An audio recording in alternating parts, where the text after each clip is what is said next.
वफाकी वज़ीर इत्तलात अताउल्लाह तारर ने डॉन न्यूज़ को खुसूसी इंटरव्यू देते हुए बताया कि वज़ीर आज़म मोहम्मद शहबाज शरीफ जनरल असम्बली से खिताब में फ़लस्तीन और कश्मीर के मामले पर बात करेंगे। तफसील जान लेते हैं न्यूयॉर्क में मौजूद डॉन न्यूज़ के नुमाइंदे इमरान अहद खान से। इमरान, आगाह कीजिएगा। बिल्कुल, इस वक्त हम मौजूद हैं अक़वाम मुत्तहिदा के मरकजी दफ्तर के बाहर और यहाँ पर ज़ाहिर जो वज़ीर आज़म पाकिस्तान है उनका 27 तारीख को यहाँ पर खिताब भी होगा। हमारे साथ वफाकी वज़ीर इत्तलात के अताउल्लाह तारर वो मौजूद हैं, इनसे बात करते हैं। एक तो ज़ाहिर अक़वाम मुत्तहिदा में शिरकत कर रहे हैं वज़ीर आज़म पाकिस्तान, तो उनका क्या मौक़िफ़ है यहाँ पर, और दूसरा उनके और भी क्या ज़ाहिर पाकिस्तानी कम्यूनिटी भी इंतज़ार कर रही है उनसे मिलने के लिए, क्या क्या मसरूफियात हैं? पाकिस्तानी कम्यूनिटी के साथ बैंकर्स हैं, डॉक्टर्स हैं, मुख्तलिफ शोबों से लोग हैं, उनसे मुलाकातें तय हैं।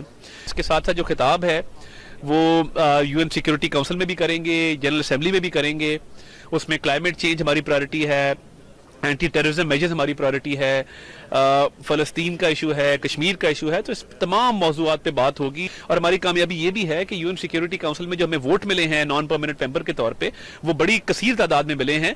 तो इंशाल्लाह ताला एक अच्छा विजिट होगा, इससे पाकिस्तान को बड़ा फायदा मिलेगा। अच्छा, फ़लस्तीन के हवाले से क्या मौक़िफ़ है? ज़ाहिर देखिए, एक तो हम ये समझते हैं कि वहाँ पे नस्ल कशी की जा रही है निहत्ते फ़लस्तीनियों की। दूसरा, हम ये समझते हैं कि वहाँ पे जंगी जराइम जो हैं वो उनका इर्तिकाब है। तीसरा, हम ये समझते हैं कि इजराइल को जो है वो अकाउंटेबल बनाया जाना चाहिए।